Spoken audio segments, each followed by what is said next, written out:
Pronto. Tá. Bom, então eu vou abrir os trabalhos, né, gente, como a gente costuma falar de forma assim lúdica, né, brincalhona. Então, boa noite a todos.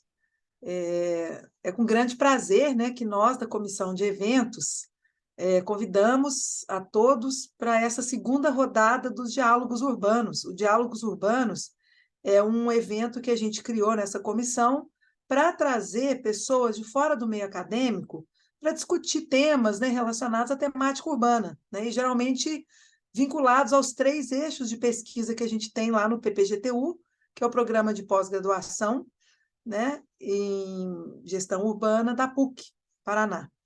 Então, nessa segunda edição, a gente já entrevistou uma pessoa esse ano, e a segunda pessoa que a gente está convidando para esses diálogos vai abordar temas relacionados à cidade e alimentação, que é o título da conversa de hoje, né? Então, para debater esse tema, a gente convida a Marina Sutili de Lima para compartilhar um pouco com a gente a experiência dela, né? A Marina é um resuminho muito rápido aqui. A Marina é arquiteta e urbanista e mestra em planejamento urbano pela UFPR, né? E ela, nossa, ganhou um prêmio nacional da ANPUR, que é a Associação Nacional de Pós-Graduação e Pesquisa em Planejamento Urbano e Regional, né? Esse prêmio é o prêmio de dissertações de mestrado com pesquisa sobre desertos alimentares em Curitiba, né? No sentido da metrópole de Curitiba. E ela atua no escritório Jaime Lerner, arquitetos associados há 5 anos, e eu tenho a grande alegria de tê-la comigo, parceira lá no nosso núcleo, né? Então, fico muito feliz. É uma menina incrível, uma arquiteta muito boa e uma pessoa muito bacana. Então, eu tenho a maior alegria em apresentá-la aqui para todo mundo e espero que a gente consiga desfrutar ao máximo o que ela tem para nos dizer, né? Porque foi um trabalho muito legal, uma coisa super importante hoje em dia, né? Que é a questão alimentar, a importância de compartilhar, né? As coisas que são de todos, tentar criar acesso a todas as pessoas numa alimentação saudável, por aí vai. Então, assim, só lembrando que essa sessão está sendo gravada, né? Todos fiquem sabendo que está sendo gravado, inclusive para depois, quem quiser assistir em outros momentos, eu acho que isso é uma coisa que vale a pena, porque a gente consegue abrir mais, né, a possibilidade das pessoas que não podem estar aqui agora, que preferem depois também assistir, então a gente tem essa possibilidade. E eu gostaria de dizer só que o formato do nosso Diálogos Urbanos é um formato pet a cutia, né? O que significa isso? É 15h45. Então, mais ou menos em torno de 15 minutos, a Marina vai expor o trabalho dela, bem resumidamente, né, Marina? Porque é muito pouco tempo mesmo, 15 a 20 minutos, e o restante a gente abre para todo mundo conversar, perguntar, tá todo mundo, né, na verdade, criar mesmo esse diálogo, tá? Então, Marina, seja muito bem-vinda, tá? E um Obrigada. abraço a todos que estão presentes nesse evento. Muito obrigada, Débora. Obrigada pelo convite, obrigada pela presença virtual de todos. Acho que estamos em 15, 14 pessoas, isso é muito legal. Bom, eu preparei uma apresentaçãozinha, sim, e aí eu vou compartilhar minha tela e vou falando ao mesmo tempo. Aqui. Vocês estão vendo a minha tela? Sim. Sim. Eu vou deixar em tela cheia. Bom, pessoal, eu preparei para falar em 15 minutos, né? Acho que não daria tempo de aprofundar muito a fala sobre a pesquisa em si. Então, eu trouxe mais algumas reflexões que eu acho que no final eu quero também ouvir o que vocês pensam assim sobre as reflexões que o tema cidade e alimentação podem nos trazer, né? Eu trouxe algumas pinceladas sobre a pesquisa, sobre a minha pesquisa de mestrado, e aí depois até eu posso mandar no link aqui o link para vocês acessarem a minha dissertação completa. E, enfim, eu agradeço novamente a oportunidade aqui de dialogar com vocês, né? Acho esse evento esse formato muito interessante. Bom, a Débora já me apresentou, acho que eu nem vou perder muito tempo aqui com isso, mas o que eu gostaria de falar é que eu venho trabalhando com o tema da alimentação na cidade já há algum tempo. Desde 2018, quando eu me formei, fiz meu trabalho final de graduação, eu já comecei a trabalhar com o tema de agricultura urbana em vazios urbanos, aqui em Curitiba. E aí foi quando eu tive um primeiro contato, assim, com essa temática, né? Foi quando eu também tive um primeiro contato com o conceito de desertos alimentares, que naquele momento ainda era mais algo, não era algo tão adaptado e tão contextualizado aqui para o nosso, para o contexto nacional, né? Então, eu trabalhava mais com o conceito de food desert, né? Que era muito algo já trabalhado há algum tempo nos Estados Unidos, no Canadá, na Austrália, no Reino Unido, enfim. E aí, quando eu entrei no mestrado, eu queria pesquisar um pouco mais sobre isso e entender um pouco mais sobre o conceito, um pouco bastante mais sobre o conceito, e compreender esse fenômeno que é espacial na metrópole de Curitiba. Então, minha pesquisa foi sobre desertos alimentares na metrópole, não só no município de Curitiba, né, mas foi estabelecido um recorte específico que diz respeito às dinâmicas metropolitanas e é um recorte, não é a região metropolitana de Curitiba, né, é um recorte diferente. E, enfim, a pesquisa veio de encontro a essa compreensão, assim, do que é o fenômeno dos desertos alimentares e como o deserto alimentar pode ser espacializado nas metrópoles, tomando Curitiba como exemplo, né, como tema da pesquisa. E a pesquisa, ela partiu, trouxe aqui alguns dados, né, que eles são basicamente o ponto de partida, assim, né, da problematização da cidade e da alimentação. Então, hoje a gente tem 55% da população mundial residindo ou em áreas urbanas, e 85% reside a no máximo 3 horas de distância de um centro urbano. Esses são dados da FAO, né, da, da ONU. E eles têm uma projeção que até 2050, 2/3 da população mundial vai viver em centros urbanos, né? E do total de alimentos produzidos, 70% é consumido nos centros urbanos. Isso mesmo em cidades e municípios em que a maior parte do território é rural. Então, eventualmente, né, e a gente está vendo isso cada vez mais, que a gente vai começar a lidar com temas como a alimentação no meio urbano, né?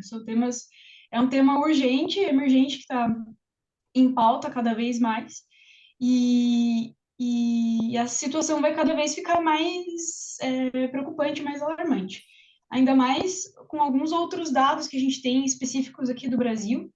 Esses dados provavelmente vocês já devem ter visto em algum lugar, porque são dados bastante chocantes, assim, sobre a questão da fome e da insegurança alimentar no Brasil, que em 2020, que foi quando eu iniciei a pesquisa, é, cerca de 116 milhões de brasileiros estavam em situação de insegurança alimentar, e em 2022 essa pesquisa foi atualizada e o número aumentou muito, né? Foi para 125 milhões de brasileiros. E pessoas passando fome em 2020, 19 milhões, e em 2022, 33 milhões. Então, claro, a pandemia agravou muito a situação, mas o Brasil, que é um país que, digamos, já tinha saído do mapa da fome, né? Estava caminhando para um cenário positivo, caiu de volta, a gente voltou a uma situação muito pior do que há 10 anos atrás, né? E, e quando a gente pensa em 125 milhões de brasileiros em situação de insegurança alimentar, se o Brasil tem 200 milhões de habitantes, quer dizer que mais da metade está nessa situação, né? É um dado muito chocante. E estar em situação de insegurança alimentar não significa necessariamente estar passando fome, né? Digamos, a insegurança alimentar, ela é gradativa, então tem insegurança alimentar leve, moderada e grave, digamos, a forma mais grave da insegurança alimentar realmente é a fome. Mas a questão da fome, hoje em dia, ela já não é mais, não é mais tratada de uma forma tão absoluta, né? As pessoas não vivem, uma pessoa está com fome e a outra não está. É mais complexo, né? Não é tão absoluto assim. Então, por isso que surgiu essa nova compreensão de insegurança alimentar ao invés de fome, né? E aí, quando a gente começa a refletir sobre cidade, alimentação, sobre a questão da fome, da insegurança alimentar no meio urbano, começam principalmente durante a pesquisa, eu comecei a entrar em contato com alguns conceitos e algumas dualidades, né? A gente começa a falar sobre a questão da cidade e do campo, do urbano versus o rural, porque falando em cidade e alimentação, parece que a gente está falando quase de coisas opostas, né? Uma coisa não pertence à outra, parece, né? Mas quando a gente vê os dados que eu acabei de apresentar, talvez seja, talvez a gente tenha que começar a lidar com essas coisas que parecem opostas, mas que na verdade devem se entrelaçar para resolver o problema e para desenvolver soluções mais sustentáveis, para cidades mais sustentáveis. E aí eu trouxe algumas imagens, né, para ilustrar o que é o rural para a gente, né, quase estereótipos do que é o rural. Então, são vastas áreas com grandes plantações, muito distante, né, da realidade urbana, famílias, né, plantando hortaliças, enfim, é essa imagem que a gente tem do rural. E o urbano é quase o oposto, né? É concreto, é muita infraestrutura, enfim, é quase o verde versus o cinza, assim, né? E grandes indústrias e nada do rural, praticamente, né? Mas, enfim, e aí, a partir do momento enfim, a partir do fim da Segunda Guerra Mundial, houve um grande movimento de modernização do campo, né? Então, o campo, que antes era aquele lugar reservado à produção de alimentos, reservado para o verde, né, para a preservação das áreas verdes, um lugar predominantemente da família camponesa como principal usuário, assim, né, como principal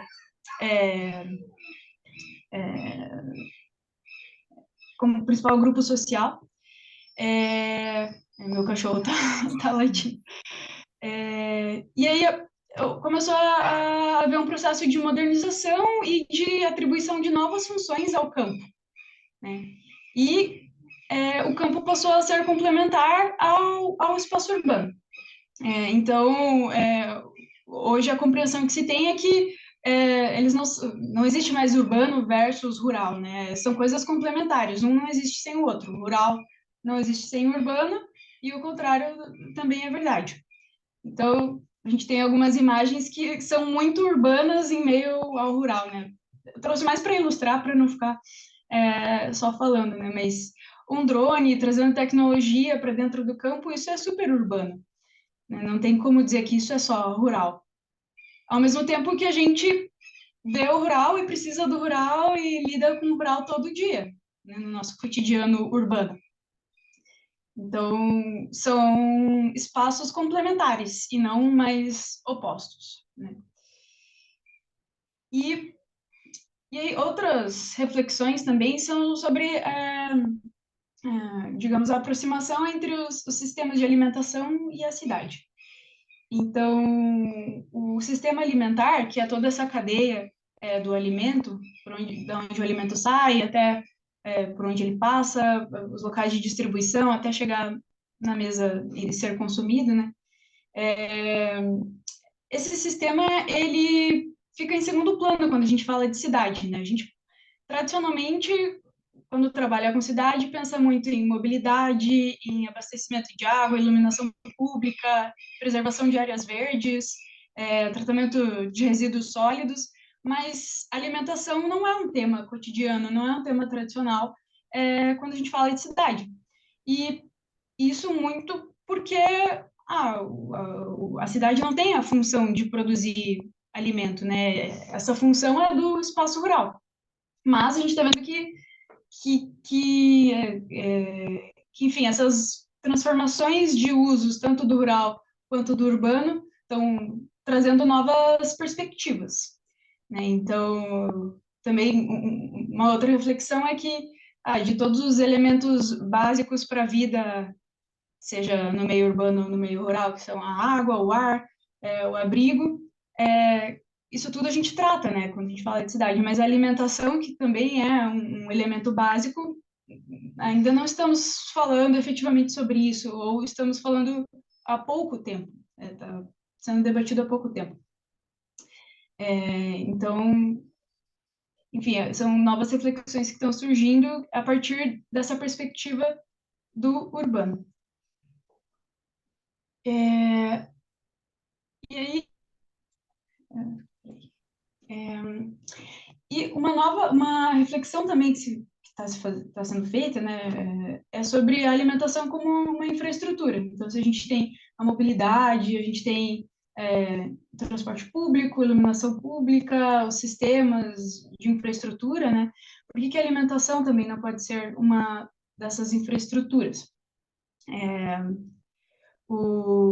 O sistema alimentar e a alimentação, ela tem um caráter multifuncional. Se a gente começa a puxar o fio, né? Se a gente começa a refletir, ela tem rebatimentos sobre esses assuntos que já são tradicionais do meio urbano. Então, quando a gente fala de alimentação e alimentação saudável, a gente está falando sobre saúde pública, sobre justiça social, sobre gestão do solo, mudanças climáticas, desenvolvimento econômico e principalmente sobre qualidade de vida. Então, a alimentação, ela se dispersa, né, por todos esses temas que a gente já está trabalhando. Então, por meio talvez por meio dessas ferramentas já tradicionais de trabalho, a gente possa contribuir para desenvolver sistemas alimentares mais sustentáveis e mais saudáveis no meio urbano. Um outro conceito que se trata é o ambiente alimentar. O ambiente alimentar é um conjunto de aspectos que pode influenciar na escolha da alimentação da população. Então, esses podem ser aspectos físicos, econômicos, políticos e culturais. E existem várias pesquisas que comprovam que realmente as escolhas alimentares da população são influenciadas pelo meio urbano em que elas estão inseridas, né? Se uma pessoa mora mais próxima de um hortifruti, isso já foi comprovado em diversas pesquisas e em diversos contextos urbanos diferentes. Se a pessoa mora próxima de hortifruti, ela naturalmente tem mais chances e provavelmente ela vai consumir muito mais alimento saudável do que uma pessoa que mora ao lado de um McDonald's, por exemplo. E também existem evidências da relação das doenças crônicas, que são pressão alta, obesidade, anemia, diabetes. Todas essas doenças, existem relações dessas doenças com com o ambiente alimentar. Aqui eu falo um pouco sobre uma pesquisa que foi feita em São Paulo, em bairros de baixa renda, e que também foi comprovada essa relação da proximidade dos domicílios com áreas de venda com hortifrutis, por exemplo, né? Mesmo em bairros de baixa renda, essa relação ainda permanece. O meio influencia o hábito alimentar das pessoas. E aí, falando em ambientes alimentares, eu chego no assunto da minha pesquisa, que são os desertos alimentares. Então, os desertos alimentares são um tipo de ambiente alimentar, vamos dizer assim, e são áreas em que não há acesso físico e não há acesso econômico também a alimento saudável, né? A aquisição de alimentos saudáveis. Então, foi um conceito que surgiu, como eu falei anteriormente, não surgiu no Brasil, né? E quando eu iniciei a pesquisa, pouco se tratava desse assunto aqui no Brasil, principalmente sob o viés do planejamento urbano, sobre essa perspectiva urbana. Muito se falava a partir do olhar da nutrição, da saúde pública, mas nunca a especialização, nunca não, tinha algumas pesquisas, mas pouco sobre a espacialização do fenômeno sobre o território. E aí aqui eu trouxe algumas imagens que ilustram mais digamos, o que são os food deserts, né, que é onde que é a forma como surgiu os primeiros debates sobre desertos alimentares, né? Eles surgiram num contexto norte-americano, então os grandes subúrbios norte-americanos, né, que são áreas em que as pessoas não têm acesso tão facilitado a qualquer coisa, na verdade, né? A pessoa ela depende muito do carro para acessar qualquer coisa. Ela quer comprar uma água, tem que pegar o carro, pegar aquelas rodovias gigantes. Então surgiu o conceito surgiu um pouco nessa perspectiva. Mas na minha pesquisa eu trouxe esse conceito para o contexto, para o nosso contexto, né? Para o nosso contexto urbano, que é muito diferente desse. E peraí, tem a barrinha aqui na minha frente, mas aqui.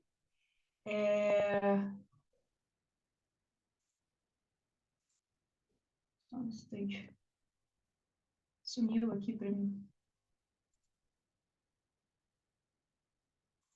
Bom, e aí, a minha pesquisa, efetivamente, o título dela, né, é Desertos Alimentares em Curitiba, Espacialização do Fenômeno na Metrópole.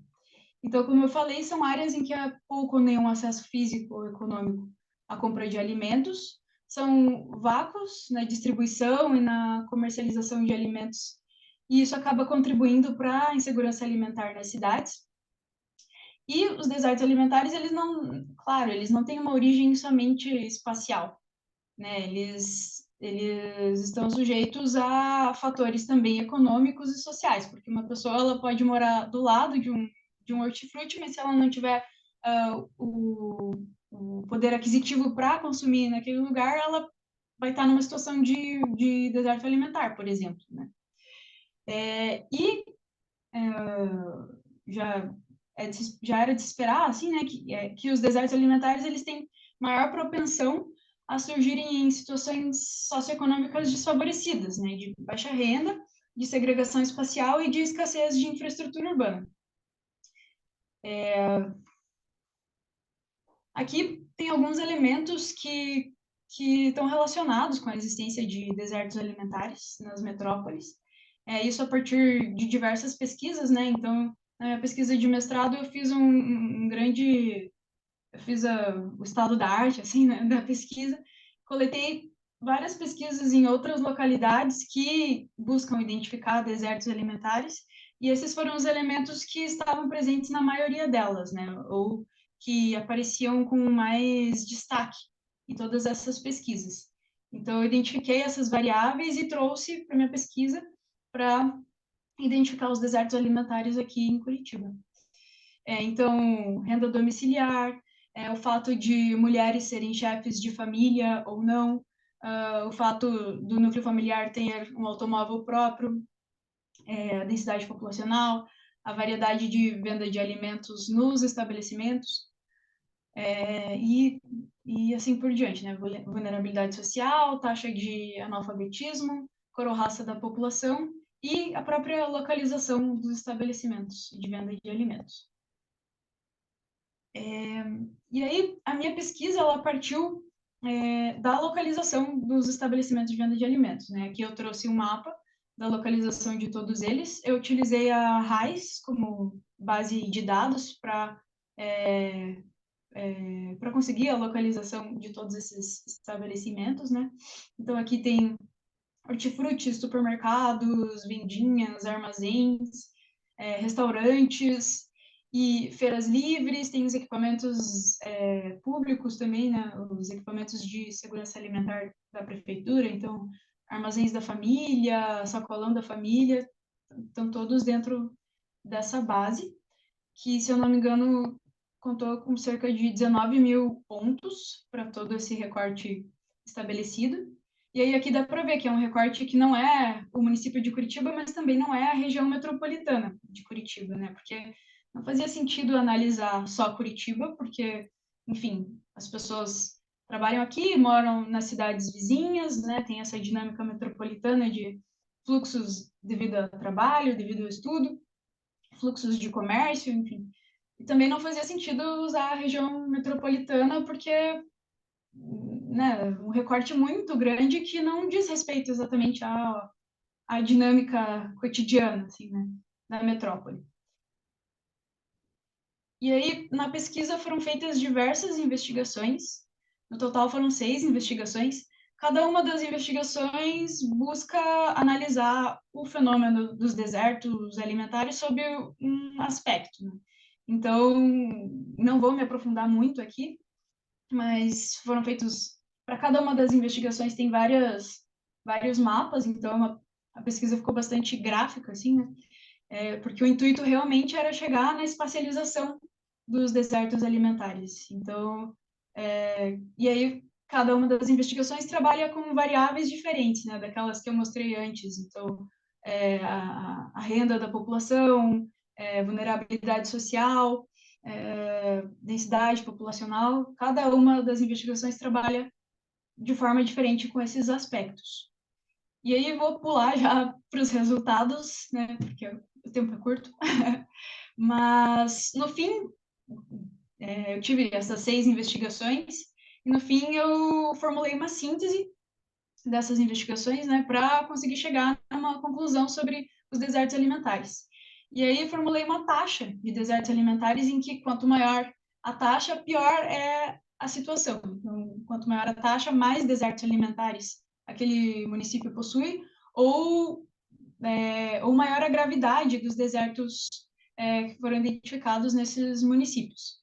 Então, nesse mapa aqui e no gráfico também, a gente vê que os municípios que mais pontuaram, né, de maneira negativa, são Curitiba, Campo Largo, Piraquara, Colombo, Almirante Tamandaré, São José dos Pinhais, Araucária. Então, são municípios que são protagonistas na dinâmica metropolitana, são municípios muito muito populosos, municípios em que a gente não pode falar que falta infraestrutura urbana, né? São os maiores municípios, os mais desenvolvidos, com maior PIB. Então, o resultado da pesquisa evidenciou que os desertos alimentares estão muito associados à dinâmica e ao processo de metropolização. Aqui, acho que eu esqueci de falar, mas na identificação dos desertos alimentares, na pesquisa, foi criada uma gradação, né? Então, assim como a insegurança alimentar ela não é concreta, né? Não é sim ou não, eu também trouxe isso para os resultados da pesquisa. Então, as áreas não foram caracterizadas como desertos alimentares ou não desertos alimentares, né? Foram caracterizadas como desertos leves, moderados e graves, para trazer essa dinâmica para os resultados também, né? E aqui esses mapas são bastante chocantes, porque basicamente nenhum município está fora dessa dinâmica, né? Alguns mais, outros menos, mas se a gente olha ali o mapa dos desertos leves, não tem um município que fica fora, digamos, que não tenha nenhuma área classificada como deserto, seja leve, enfim, como deserto leve. E aí, na medida que os desertos vão ficando mais graves, a gente percebe que eles estão localizados em áreas de conurbação com Curitiba, né, com a cidade de Polo, ou, digamos, localizados mais ao sul de Curitiba, que é uma região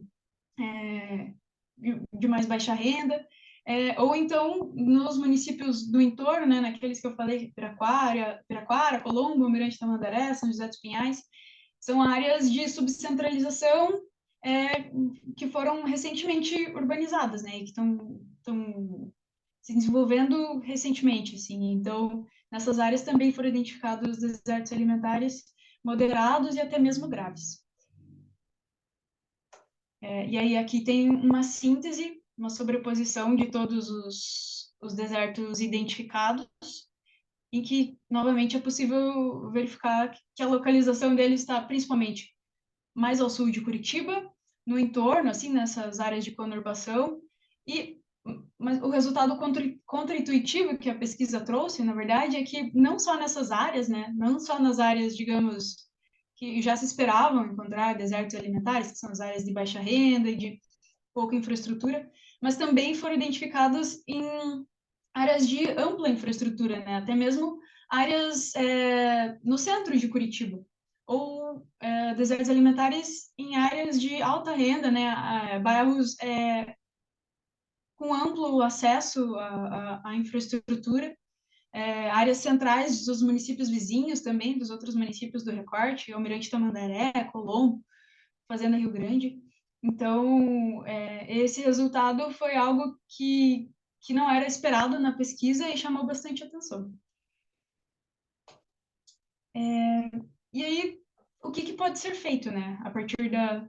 Né, a gente tem o problema, já sabe onde ele está, digamos, mais localizado na metrópole, mas o que pode ser feito, né? A partir da nossa perspectiva. O que tem sido debatido é que a gente o desenvolvimento de sistemas alimentares descentralizados, né? Em contrapartida aos sistemas alimentares que já estão instituídos, que são os sistemas globais, das commodities, da cadeia da soja e dos ultraprocessados e das grandes redes, né? Que controlam. As grandes redes acabam controlando o que a gente consome ou não, né? E aí, o que tem sido debatido é a construção de novos sistemas que rompam com essa cadeia global. Então, sistemas construídos a partir das localidades mesmo, de dentro para fora, né, dos núcleos urbanos, por meio de políticas intersetoriais. Então, novamente, não é... Quando a gente fala de alimentação, acaba que a alimentação ela está presente em muitos outros assuntos, né, como transporte, logística, uso do solo, justiça social. Então, a solução não vai partir só de uma área, mas sim de diferentes atores, né, articulados. E aí, por fim, eu trago a reflexão, como que é possível desenvolver cidades mais sustentáveis a partir dessa perspectiva da alimentação saudável e acessível a todos, seja por proximidade ou por economicamente falando, né? Então, enfim, são várias reflexões que podem ser feitas, né? Tanto a mais óbvia delas, como produzir realmente alimento dentro da cidade, mas aí a gente começa a pensar se realmente é compatível, né? Se é uma coisa que realmente é capaz de produzir todos os tipos de alimentos que a gente precisa para viver, porque hoje o que se produz muito são hortaliças, mas tem alguns tipos de produção que não sei, não são compatíveis, ou ainda não são compatíveis com o meio urbano, a gente ainda precisa desenvolver um pouco mais. Mas tem outras discussões também, como a melhoria de infraestrutura, de logística, diferentes meios de distribuição dos alimentos, né? Hoje se usa muito as estradas, mas cada vez mais a gente está vendo que as estradas estão ficando inviáveis, então será que investir mais em hidrovias ou em ferrovias, será que isso não melhoraria a cadeia da alimentação, o sistema alimentar como um todo? Então, é isso. E aí, agora eu gostaria de debater com vocês um pouco sobre essas novas soluções, mas cada vez mais conversando com as pessoas, a gente tem visto que não existe, né, uma solução. Também não adianta a gente importar soluções de fora, porque o nosso contexto é diferente de dos outros contextos, né? Então, acho que quando a gente fala de cidade e alimentação, as soluções têm que ser mais criativas e, sendo criativas, elas vão ser sustentáveis e adaptadas à nossa realidade. Marina? Oi, Debs. Não só para entender, né? Você concluiu, então? Sim. Tá ótimo. Então, Marina, que beleza, né, de apresentação. É um assunto muito... E eu vejo essa dimensão, né, do arquiteto urbanista, que é o nosso caso, né, que é o seu caso que está expondo para a gente, se ampliar com esse tipo de olhar, né? Porque a gente, às vezes, tem uma tendência a tratar de alguns assuntos específicos que não envolvem temas tão importantes, né?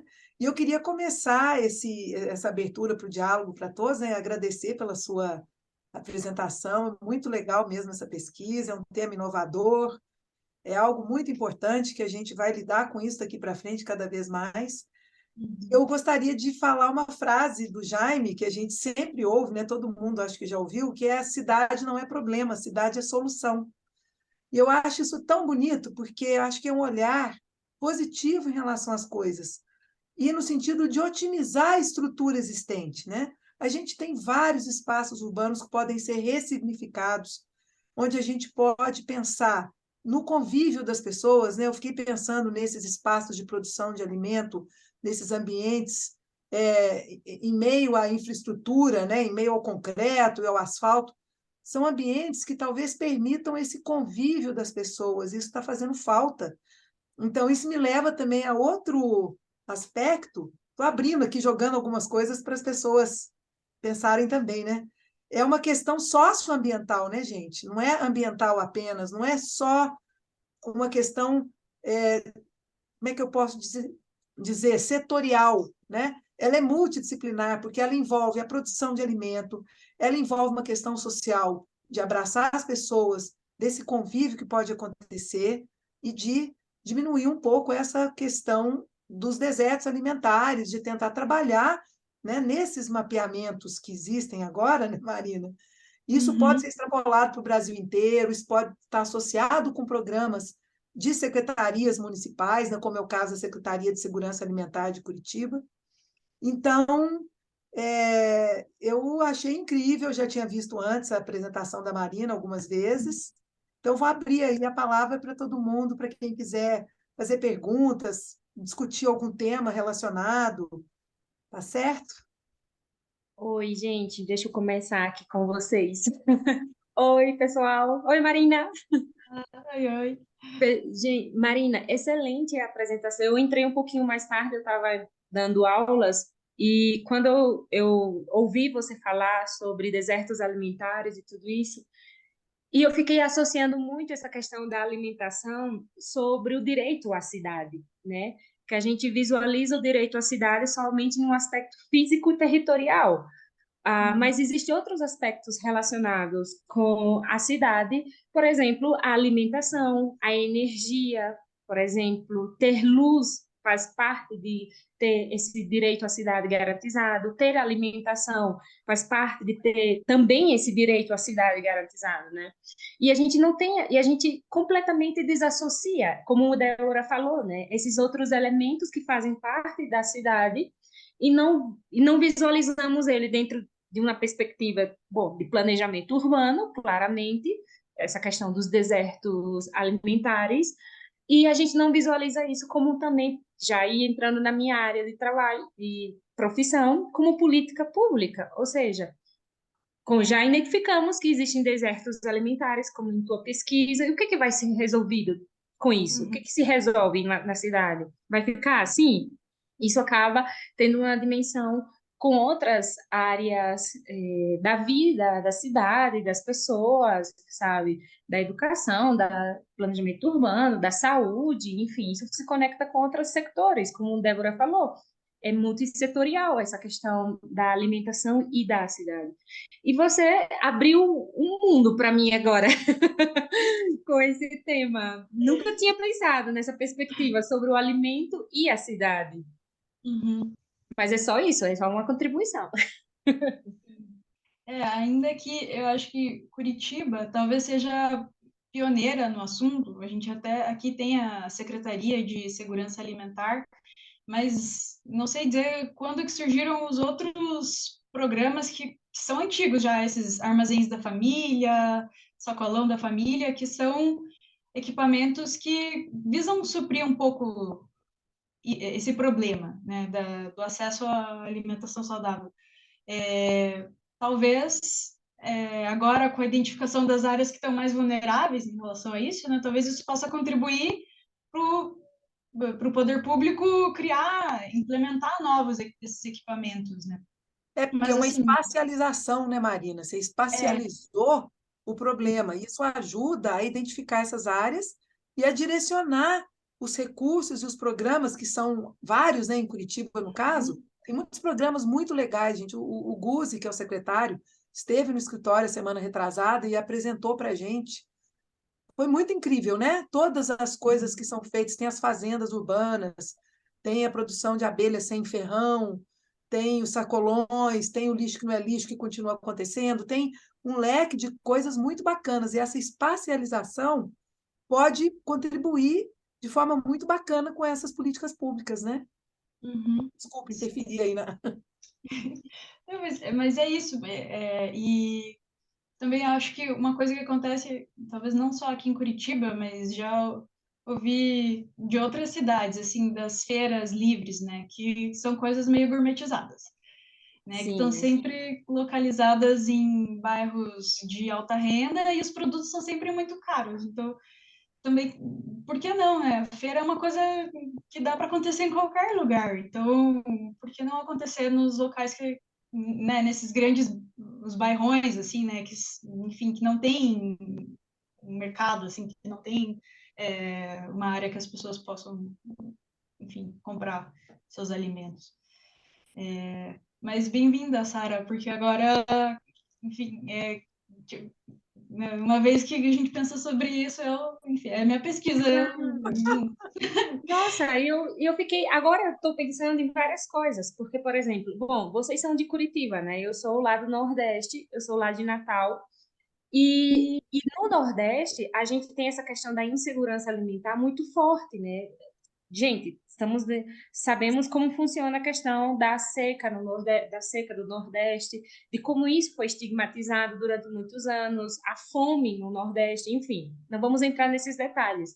Mas eu lembro de algumas políticas públicas, alguns projetos, alguns programas para atender a segurança alimentar e, e eu via isso muito distante, por exemplo, essa questão dos desertos alimentares. Se eu fosse associar desertos alimentares dentro de um contexto nordestino, eu falaria do sertão, né? Das regiões, dos municípios do interior, do sertão, do Nordeste, que tem esse problema da questão da água, da chuva, da insegurança alimentar e tudo isso. Então, para mim, deserto alimentar seria isso.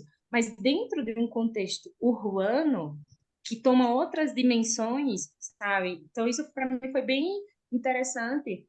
E é bom. E outra coisa que eu queria ressaltar é como as políticas públicas, por exemplo, faz muitos anos, o Ministério da Educação do Brasil, eles têm um programa para escolas públicas, né?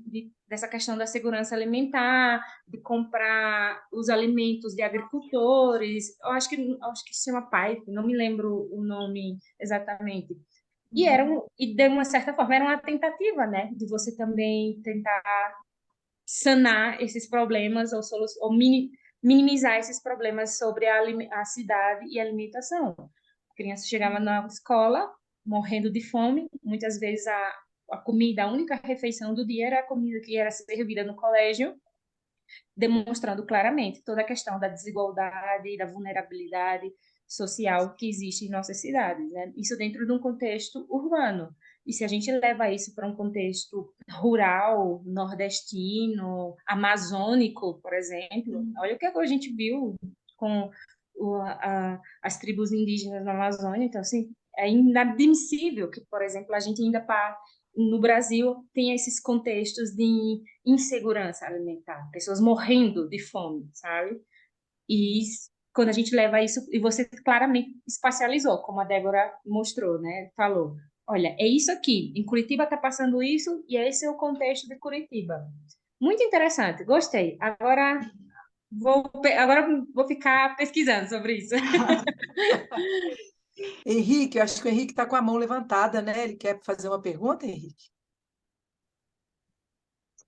Queria fazer uma pergunta e um comentário, na verdade. Primeiro, agradecer a Marina pela generosidade de compartilhar a pesquisa. Eu já tinha ouvido ela falar muito brevemente no evento do Observatório das Metrópoles, e é um tema que me interessa muito também. Eu achei incrível, assim, e acho que é importante a gente ressaltar e até você coloca isso bem expressamente ali num slide, né, que não é um tema usual no campo do planejamento urbano, da gestão urbana, pensar a alimentação como infraestrutura, né, e muitas vezes a gente, como a Sara colocou, a gente pensa em infraestrutura como obra, né, como instrumento de planejamento, como edificação, como estrutura física, né? E a alimentação é um componente que precisa ser abordado dentro do tema do planejamento urbano. Então, acho que a importância da tua pesquisa nesse sentido é muito grande, né? Mas também queria ressaltar um ponto que é de como a alimentação é importante para o exercício da cidadania, né? Então, é, sem, sem segurança alimentar, acho que você pode falar melhor do que eu sobre isso, não tem cidadania, né? Então, como a Sara falou, né? Está intrinsecamente ligada à possibilidade de você acessar outros direitos, né? Sem segurança alimentar, dificilmente você vai acessar, enfim, saúde, ter uma saúde de qualidade, educação, é, a possibilidade de exercer direitos políticos, liberdades civis, né? Passam muito pela segurança alimentar, né? Então, acho que do ponto de vista político também é um tema muito importante para a gente pensar democracia no Brasil, né? Mas eu queria fazer uma pergunta para você, que é sobre o contexto aqui de Curitiba, né? Quando a gente debateu ali internamente na comissão sobre propor esse tema, né? Eu imediatamente comentei com os colegas sobre um episódio triste aqui em Curitiba, né? Que aconteceu na Câmara de Vereadores, em que a maioria dos vereadores aprovou uma indicação de retirar do centro de Curitiba, aqui no Barão do Cerro Azul, um logrador aqui bem perto do centro, um estabelecimento que é o Mesa Solidária, né? Que é um programa também voltado para a população em situação de rua, né? Porque na visão dos vereadores, essas pessoas não deveriam estar ali se alimentando no centro de Curitiba. Eu sei que eu estou falando assim, de um aspecto muito pequeno da tua pesquisa, que é a política pública para esse setor, né?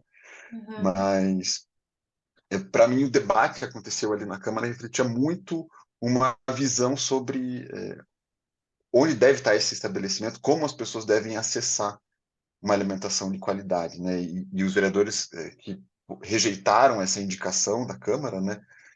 Falavam que as pessoas, e vocês devem ter visto assim na cidade, as pessoas se alimentavam a partir de doações de voluntários que distribuíam marmitas no centro de Curitiba, as pessoas se alimentavam na rua, basicamente, né?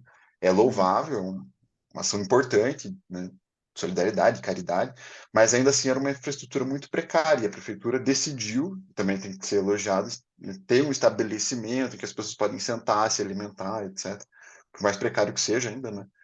Mas é uma iniciativa importante, e mesmo assim o legislativo fez uma indicação pedindo que o executivo retirasse esse estabelecimento da cidade, porque essas pessoas deveriam se alimentar lá onde há vulnerabilidade, lá no Parolim, eles citavam, lá no SIC, né? E ao contrário, as pessoas em situação de rua estão no centro de Curitiba. Esse estabelecimento foi instalado ali porque as pessoas vivem ali, né? Então, eu fiquei pensando sobre isso, como, e você menciona na tua apresentação, né, como a depender da sua situação socioeconômica, existe ou não um deserto alimentar, né? Eu moro perto daqui do Mesa Solidária, para mim, é muito mais fácil acessar estabelecimentos com alimentos saudáveis do que para pessoas que estão em situação de rua. Então, para elas, talvez o centro seja um deserto alimentar, né? Não sei se eu estou falando uma besteira Uhum. aqui, né? Mas e a importância de ter um estabelecimento desse tipo aqui, né? Então eu queria te perguntar, assim, depois de fazer todo esse comentário, como que você vê isso sendo implementado em Curitiba? É, Uhum. como a Débora falou, né? Tem iniciativas do Poder Executivo, mas tem resistência de setores muito conservadores que pensam essa política, assim, que isso é assistencialismo, pensam de um jeito pejorativo, enfim. Uhum. Nossa, eu não sabia que tinha acontecido isso na Câmara dos Vereadores, mas me parece algo. Primeiro, me parece uma compreensão errada do que é o centro de Curitiba, né? Porque basta caminhar para ver qual é a realidade. E tem muita gente na rua, né? E também basta passar na frente de uma mesa solidária num horário que eles estão servindo alimento. É muita gente que vem, assim, né? Eu acho que agora eles desativaram aquele que fica ali atrás da catedral. Tem uma mesa solidária atrás da catedral também. E é muita gente, assim, chega a dar fila e dá a volta na quadra, assim, é bem chocante você pensar que tem tanta gente que não tem o que comer, que recorre à mesa solidária, né? E aí, e o que você falou também sobre a alimentação ser a base da cidadania, né? Se você não tem uma alimentação saudável, como que você vai fazer? É muito prático, né? Se você não toma café da manhã, o que você vai fazer no dia? Não tem, né? E eu acho que o Mesa Solidária, ele cumpre um pouco com isso, assim, porque é um programa, enfim, primeiro que eles organizaram todas essas organizações, todos esses grupos, né, essas ONGs que faziam doações de alimentos, então eles organizaram, colocaram dentro do Mesa Solidária, então não é uma equipe da prefeitura que trabalha lá, são as ONGs mesmo que trabalham lá. A prefeitura só cedeu um espaço, cedeu a infraestrutura, mas são voluntários. A agenda toda é de voluntários. E outro aspecto muito importante assim do Mesa Solidária é que é a porta de entrada para os outros programas da prefeitura de assistência social. Então, eu visitei o Mesa Solidária que fica embaixo do viaduto do Capanema, se eu não me engano. E daí já vamos falar de arquitetura. Você entra no lugar, a primeira coisa que tem é um guarda-volumes e depois um banheiro em que a pessoa pode lavar as mãos, pode usar o banheiro, pode, né, ser tratada com dignidade. É o básico, mas a pessoa não tem o básico, né, que é higiene e alimentação. E aí depois a equipe da prefeitura faz todo o trabalho de assistência, né? Eu não sei direito como funciona, mas digamos, acaba que o Mesa Solidária virou uma forma de acessar as pessoas, né? Mais do que abordar elas na rua, é fazer com que elas venham até a assistência, né? Eu acho é, eu acho os programas aqui de Curitiba são, assim, estou aprendendo cada vez um pouco mais sobre os programas daqui, da Secretaria de Segurança Alimentar, mas, assim, é muito trabalho envolvido e são coisas muito boas que estão sendo feitas, assim. E até foi recente isso da Câmara de Vereadores, eu queria te perguntar, ou faz tempo? Foi em junho, 7 de junho a notícia. Essa que eu mandei o link aqui. Ah, sim. Então, Nossa. é, É, 3, 4 meses. Gente, queria fazer um comentário, né, que a gente ouviu do Guzzi, que é o secretário da Secretaria de Segurança Alimentar, né, Marina? Que eu achei uhum. incrível. Assim, de certa forma, acompanhando as gestões da prefeitura, por conta né, do IPUC, na época, a gente fica um pouco mais por dentro, talvez, né, de todas essas questões que acontecem na prefeitura. Para o bem e para o mal, a gente fica mais inteirada, né? Às vezes, naturalmente, porque você está no sistema, né? Mas eu não sabia, né? O Guzzi contou para a gente, são 110 hortas já em Curitiba. É muita 150. coisa, né? Hã? 150, eu acho. 150, ó, já, tá vendo? Está aumentando mais que inflação, né? Então, isso é muito legal, porque se a gente for pensar, é uma pulverização de uma produção alimentar, né? Que pode proporcionar uma segurança alimentar para o município, né?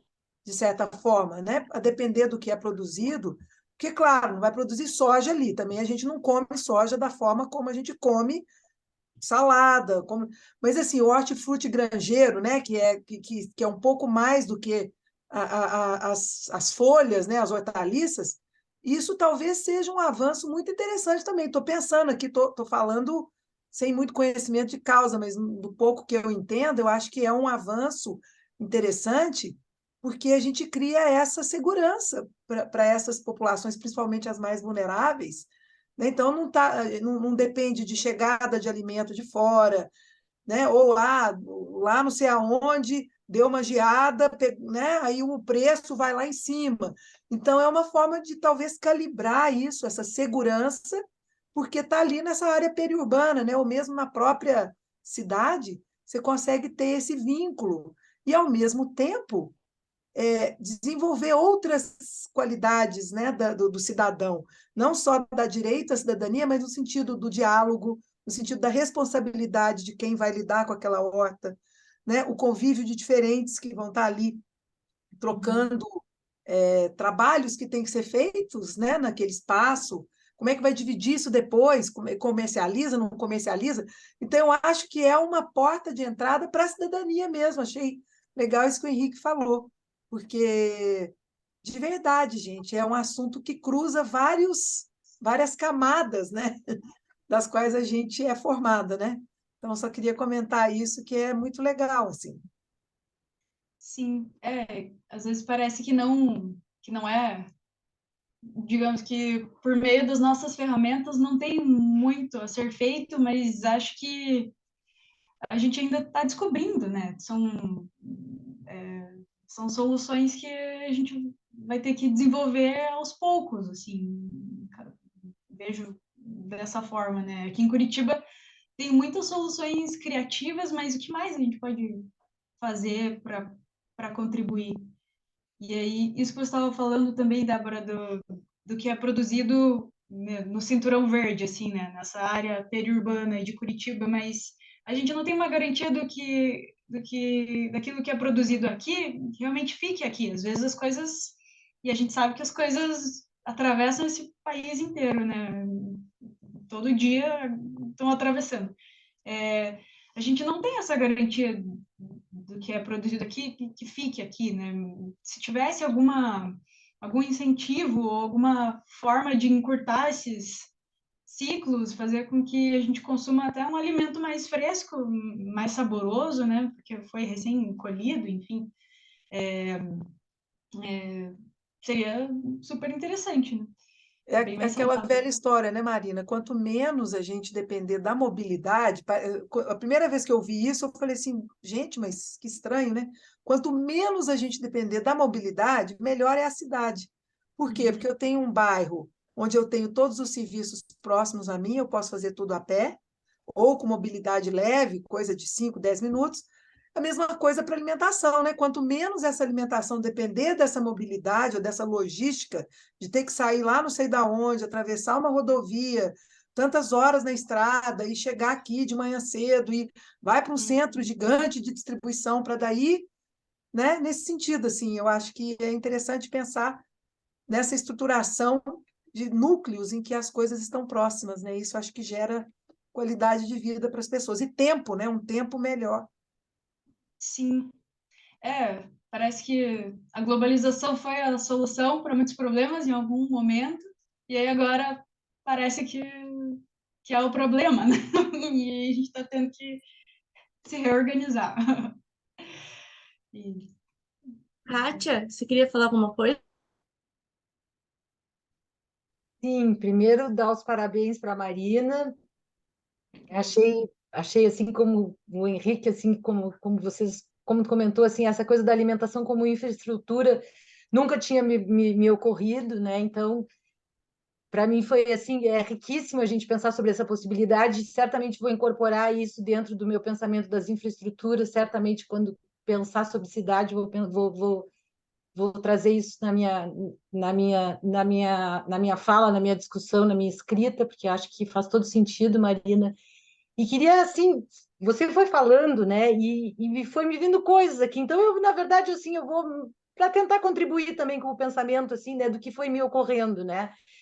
E uma coisa que me ocorre muito, assim, né, no Brasil, né, com essa coisa da fome, de todos esses dados que você foi nos mostrando aí, né, nesse país continental, né, que tem um clima perfeito para a produção de alimentos, né, que a gente produz todo tipo de alimento, né, a discussão da reforma agrária, né, da reforma, a gente da valorização do pequeno agricultor, né, da agricultura familiar, né, e a questão da produção dos orgânicos, né, Marina, porque para mim assim, essa questão da qualidade do alimento, eu, né, desde o início da pandemia porque me vi ali fechada e fui ler e fui olhar coisas, outras coisas da vida, assim, acabei parando de consumir carne, assim, porque fui vendo assim o quanto a carne consome dos recursos naturais, o quanto a carne consome de água, o quanto a carne consome de solo, o quanto a carne faz, né, tem um conjunto enfim, a carne é um problema ambiental gravíssimo, né? O quanto gera, né, de gás para o efeito estufa, enfim, né? E também fui me dedicar a olhar os orgânicos e olhar a agricultura familiar, e a gente tem, né, uma possibilidade maravilhosa no Brasil de se produzir tudo isso, e a gente vê que esse é um problema, né, a nossa insegurança alimentar ela é estrutural, né, porque o nosso país é o país dos commodities, né, do agronegócio, né, a Globo está lá fazendo a campanha que o agro é pop, né, a novela das 9 é aquela imagem daqueles tratores com aquela propriedade e os La Selva e o agronegócio e o veneno e a pulverização do veneno, né? E às vezes a gente se alimenta e morre de câncer, né? Porque a gente está comendo e aí é todo mundo, né? Que está comendo veneno. Então, assim, pensar um pouco sobre isso também, né? Que acho que a segurança alimentar ela está relacionada também a essas questões, né, da reforma agrária, da produção dos alimentos orgânicos, né, da valorização da agricultura familiar, porque eu sou do Rio Grande do Sul, né? Eu sou natural de Rio Grande, mas moro há muitos anos em Porto Alegre, mas sou aluna do PPGTU e hoje eu estou aqui em Curitiba. Então, e hoje até conversávamos sobre a produção de soja, né, aqui no entorno, na região do Paraná, aqui tudo isso, né? E eu acho que grande parte dessa insegurança alimentar que a gente vive nesses nossos estados que são tão ricos, né, é muito dessa grande produção, dessas grandes extensões de terra no entorno urbano, né, que além de ter uma quantidade enorme de veneno que lançam na água, né, na nossa água, nos nossos rios, né, ainda consomem um território enorme para produzir um único alimento que vai ser, inclusive, colocado num container e levado para a China, né? Então, isso para mim eu acho que assim é uma discussão também super relevante, porque a gente fala das hortas urbanas, a gente fala dessa agricultura local, nossa, pequena escala, de produção de hortaliças, e tarará, mas a insegurança alimentar, na minha opinião, ela vai acontecer ao fim da insegurança alimentar, né? Se a gente tiver uma política agrícola que olhar para a reforma agrária e olhar para essas questões, né, de forma mais séria. Enquanto isso não acontecer, a gente vai estar sempre criando medidas paliativas, que obviamente são super importantes, porque, como diz o Betinho, né, a fome tem pressa e a gente precisa resolvê-la de qualquer jeito, de diversas formas, e tudo isso que você traz é maravilhoso, né, super importante, mas, ao mesmo tempo, acho que é uma discussão que a gente precisa também levar adiante, né? Então, era isso, assim, agradecer você até por nos fazer pensar sobre tudo isso, né? Muito obrigada. Posso emendar rapidinho, então? Que a gente já está quase no nosso horário. Mas eu Isso, tá estava quase lembrando que, pois é, eu estava lembrando que existe um sistema hoje em dia que é sistema de plantio direto de hortaliças. E esse modelo é um modelo que agora está bem em voga porque a ideia é você fazer uma transição um pouco mais gradual para você chegar a quase não utilizar o veneno ou utilizar muito pouco o veneno. E é uma das soluções que está mais assim em alta porque a galera está vendo que você pode produzir mais, ter menos mão de obra e conseguir um retorno financeiro maior, inclusive com, né, o cultivo. E eu achei muito interessante quando fiquei sabendo que existe esse modelo, porque é uma coisa que eu acho que ainda não, o pessoal não tem muito conhecimento, mas é muito legal de começar a procurar e entender como é que funciona, porque realmente eu acho que o agrotóxico, ele é um problema que nós temos. Porém, a gente ainda não tem condição e infraestrutura para realmente só utilizar um sistema orgânico, por exemplo, né? A gente ainda tem acho que tem um processo que ainda tem que passar para a gente conseguir chegar lá, né? Outra coisa que eu estava pensando que, para mim, é porque eu sou da área ambiental, então eu vejo que tem muita produção, por exemplo, que ela é colhida e daí o pessoal acaba não conseguindo é, transportar todo o alimento e acaba gerando um lixo que poderia ser utilizado para outras pessoas. Então, assim, essa coisa da fome é uma coisa que, para mim, eu vejo que uma coisa meio esquisita, porque tem gente que produz muito e essa produção acaba não sendo vendida e escoada como poderia ter sido. E tem gente que daí também passa fome. Então, a gente tem uma dualidade, inclusive em relação aos resíduos, né? Eu acho que até nos próprios restaurantes, eu sei que existe uma coisa meio da saúde, né? Que você não pode pegar o alimento e dar para quem tem fome. Mas também isso é uma questão que você acaba jogando muita coisa fora. Então, essa questão dos resíduos é uma coisa que me pega bastante, porque eu acho que a gente poderia utilizar de outras maneiras e poder realmente fazer com que isso seja mais bem utilizado. Não sei se essa seria a palavra. E, Sustentável. e daí, e daí também tem a outra questão que é da água, né? Que a gente pode, hoje em dia existem os sistemas de que você pode unir tanto o uso, como é que chama? Infraestruturas verdes e azuis. Que você une, né, tanto a questão hídrica como a questão do verde para conseguir uma melhor utilização, inclusive para você estocar a água, para você poder limpar a água para utilizar. E eu acho que hoje em dia, com as mudanças climáticas, isso é muito importante. Mas eu vou passar a palavra para você, para você poder também falar um pouquinho, e daí a gente faz o encerramento assim que possível. Mas Deixa eu só, parabéns, eu achei muito legal a tua pesquisa. Obrigada. deixa eu só Obrigada. ligar uma coisinha que a Nicole falou, que tem uma coisa que acontece que, assim, depende da escala e de muitos estudos também, mas que chama o controle biológico de pragas, que é uma coisa muito legal que evita o uso de agrotóxicos, né? Então, assim, dependendo do que está sendo plantado, estou falando isso, gente, porque meu pai era engenheiro agrônomo, ele já faleceu, e ele trabalhava com controle biológico de pragas, para evitar justamente o uso de agrotóxicos, de defensivos agrícolas, né? Isso em larga escala. Então, você altera lá o inseto que vai atacar a plantação não, vai atacar a praga da plantação sem atacar a plantação. Então, é uma coisa muito interessante que talvez na grande escala seja um pouco mais complexo, né? Mas em escalas menores de hortas ou de produções nesse espaço urbano, talvez seja uma coisa interessante para estar junto, né? Desculpe, só quis falar isso rapidinho.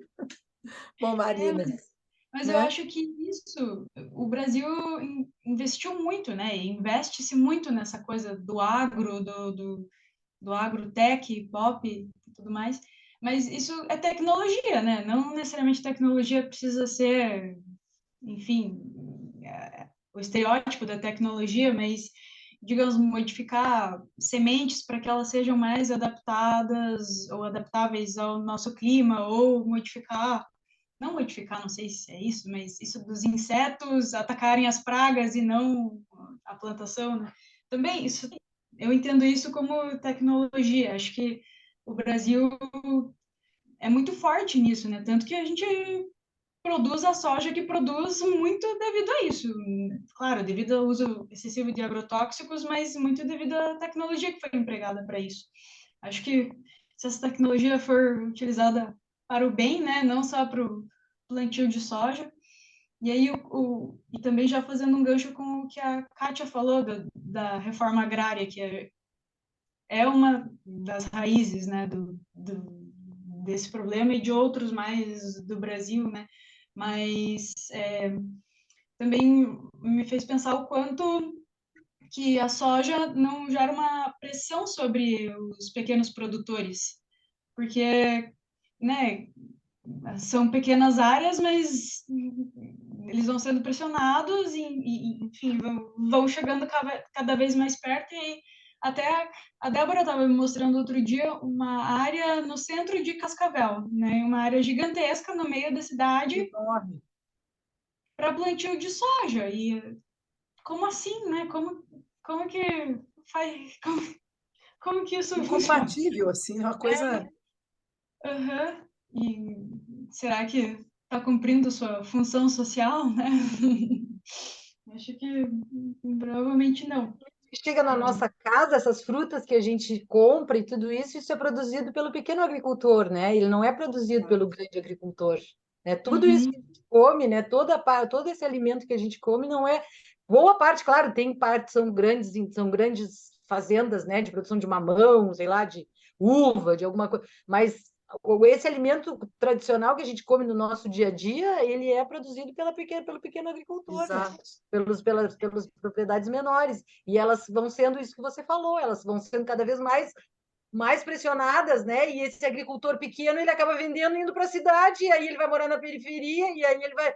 Então, todo esse processo, né? Ele é um processo que na verdade, se a reforma agrária não existir, isso vai ser muito mais difícil da gente conseguir resolver assim de uma forma realmente sistêmica, né? Eu diria assim, não usando de todas essas coisas que a gente está usando, assim, mas usar de uma forma mais, enfim, que seja realmente a resolução do problema, né? E uma outra coisa que eu queria, assim, só para também para contribuir, né? Nós temos no Rio Grande do Sul, né, uma produção de arroz ecológico, né, produzido pelos assentamentos da reforma agrária, que é enorme, e é arroz ecológico, e não é produzido com veneno, né, e ele é produzido, né, de forma natural. Então, eu acho assim que até a grande produção, né, eu acho que o movimento dos trabalhadores rurais sem terra propõe isso e mostra isso, e agora, quando teve, né, o problema da pandemia e todo esse problema Sim, eles a doaram uma gente. quantidade enorme de arroz ecológico, né? Então eu acho que essa discussão do veneno ela está muito mais né, por essa coisa produtivista desse commodities, né, do que propriamente da alimentação das pessoas, dessa coisa que você está falando, que é essa segurança alimentar, né? Então, Uhum. e os nossos políticos eles estão todos comprometidos, né? Então, estão todos eles comprometidos com os grandes produtores, porque são os grandes financiadores das campanhas. Então, a gente tem, no meu estado, lá no Rio Grande do Sul, agora a gente aumentou o número de agrotóxicos que podem ser utilizados. Em vez de da gente diminuir, a gente agora possibilitou outros agrotóxicos, outras coisas, inclusive, que não são nem permitidos em outros países do mundo. Então, a Uhum. gente vive um retrocesso nessa questão assim da produção alimentar de qualidade para realmente garantir uma segurança alimentar que seja efetiva, né? Que não nos cause outros problemas de saúde, né? Sim. E até agora eu lembrei que tem os grandes programas de crédito, né, do governo federal, eles não são moldados para o pequeno agricultor, eles são para os grandes, para os produtores de commodity mesmo. Então, também, além dessa questão da reforma agrária, tem essas outras questões práticas que os pequenos produtores não conseguem acessar linhas de crédito, enfim, incentivos fiscais, etc. É tudo mais complicado, assim, né, para eles. E aí, fazendo só um comentário também, que eu lembrei de uma coisa que a Nicole estava falando sobre o desperdício de alimentos, né, que realmente nas cidades isso é muito evidente. E que tem essa questão que a gente não pode, por questões de saúde pública, não pode doar um alimento que sobrou, né? Mas eu vi uma vez um aplicativo que foi feito, não sei se ainda está funcionando em Nova York. É um aplicativo que ele faz com que aconteça tipo uma xepa dos restaurantes, assim. Então, a partir de determinado horário, os restaurantes perceberam que não vai vir mais nenhum cliente. Então, eles mudam o preço do cardápio para que venda realmente, para que não gere o desperdício daquele alimento que já foi comprado, porque às vezes não tem como estocar, né? Sei lá, às vezes são produtos frescos que vão para o lixo mesmo, se não forem consumidos. Então, também é uma forma criativa de lidar com algo que acontece cotidianamente, assim, né? Para não gerar o desperdício do alimento. Eu não conhecia, bem Interessante. interessante isso aí. Eu não lembro agora o nome do aplicativo, Acho que mas chegou até a ter uma versão brasileira disso, acho que nas grandes cidades, mas eu não sei se pegou, digamos assim, se a coisa desenvolveu depois, mas chegou a ter. Save é Food, alguém está falando ali, ó, o Vitor. é o Vitor Hugo, Save Food. Save Legal. food. Save food. Mas, Bom, gente. Marina, mas você quer comentar mais alguma coisa? Porque acho que a gente está chegando no final do nosso horário, infelizmente, né? uhum. Eu quero agradecer pelo diálogo urbano. É um assunto que me instiga muito, eu gosto muito de discutir. Acho que se a gente ficasse mais uma hora aqui, ia ter assunto, provavelmente. E quero agradecer a todo mundo que contribuiu. Sempre que eu converso com pessoas diferentes, também me vêm coisas diferentes, né? É muito bom dialogar. Então, agradeço a todos, agradeço o convite e até uma próxima. Nós que agradecemos. Muito legal a tua pesquisa. Parabéns. Obrigada. Eu deixei o link ali no chat. Eu deixei o link da dissertação para vocês acessarem ela completa. Tá bom, Marina. A gente agradece muito, né? É sempre um prazer ouvir você, ouvir sua pesquisa, né? É muito legal esse tema. Acho que todo mundo, de alguma maneira, abre o olho para alguma coisa em relação a isso, porque, afinal de contas, a gente está na cidade, é uma coisa multidisciplinar, cada um tem uma visão diferente, mas enriquece a todos nós, né? Enriquece a discussão do urbano, da cidade, do que é viver em comunidade, que, afinal de contas, a cidade é uma comunidade, né? Ou então a gente, pelo menos, tenta que ela seja uma comunidade, né?